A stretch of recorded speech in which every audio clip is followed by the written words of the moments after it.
The chandelier sparkled across the floor of marble, its light pouring like liquid glass, reflecting off polished wine glasses and interested eyes that tracked each movement. Amidst that fabulous dining room, a space where laughter generally danced and secrets shone like diamonds, stood a man who evidently didn't fit. His name was Noah Carter, a custodian who cleaned his nights off the same marble floors that rich shoes soiled by day. But tonight was not like any other, not at all. Because the woman huddled in close to him, her perfume pungent with terror, wasn't anyone. She was Evelyn Ward, the billionaire's wife, gracious, beautiful, and shaking with fear as she whispered words that chilled Noah's blood to the core. Tell him, I'm your wife, if you think in kindness second chances. And what happens when you do the right thing? Be sure to like, comment, share, and subscribe to Real Kindness Stories, where we spread moments that touch hearts and change lives. Noah froze. The mop slipped slightly from his hand, water still dripping onto the pristine floor. The soft music faded, replaced by the heavy silence of what she had just asked. Standing across the hallway was Richard Ward, the owner of this hotel, and half the city's skyline. His eyes were hard, unfriendly, and too resolute to dismiss. Evelyn's hold on Noah's shoulder tightened. Her red dress burned like a warning against his grey uniform. Please, she whispered once more, her voice cracking. Just for a moment. Noah didn't comprehend what was going on, but fear stood in her eyes. Not the one forged by deceptions, but one of a soul trapped with no way out. His heart racing, Richard started walking towards them, every step slow, calculated, and heavy with silent authority. He came to stand before them, his gaze darting from Noah to Evelyn. Is there something I should know? He asked, voice silky but lethal. Before Noah could get a word out,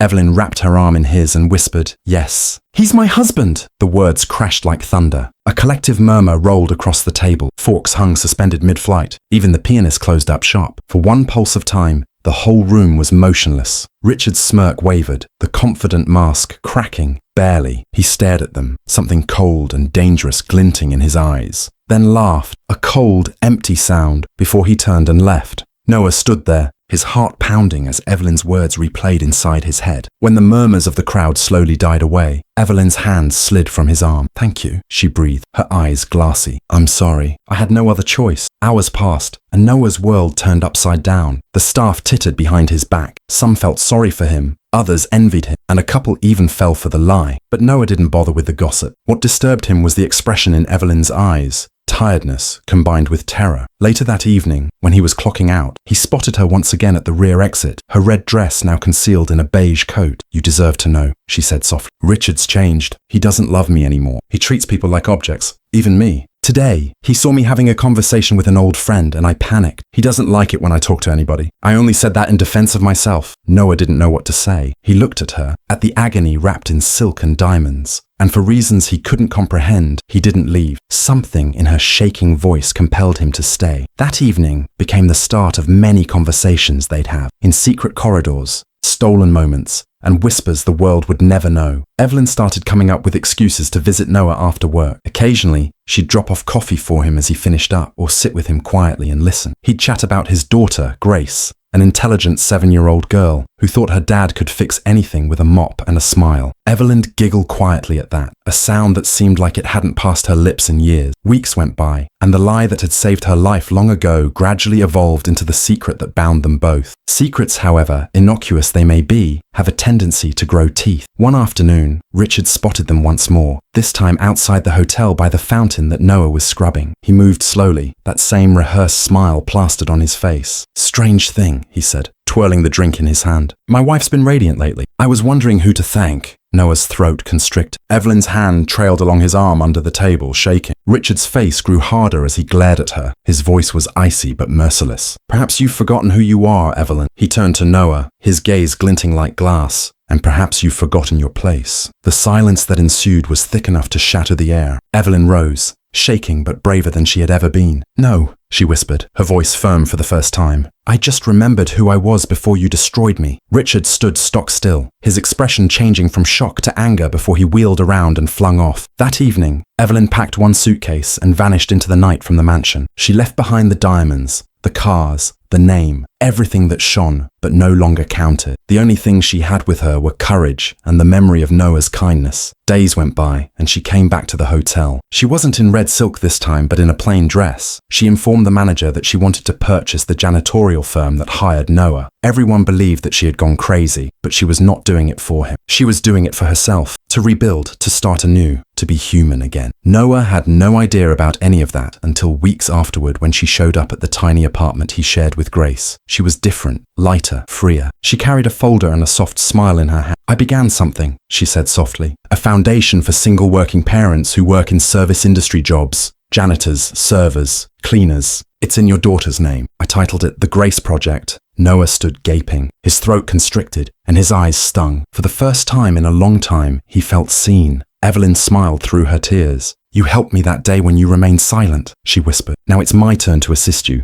So when you see someone walking down the road in a tattered uniform, keep in mind they bear stories, resilience, and hearts that don't quit. Sometimes the smallest gesture of kindness can turn it all around." If this story resonated with your heart, hit the like, comment, share, and subscribe buttons for real kindness stories. Let's continue spreading kindness in a world that needs it now more than ever. Before you leave, share it with us in the comments. What would you have done if you were standing in Noah's shoes? For sometimes one hint of courage may reverberate louder than a lifetime of silence.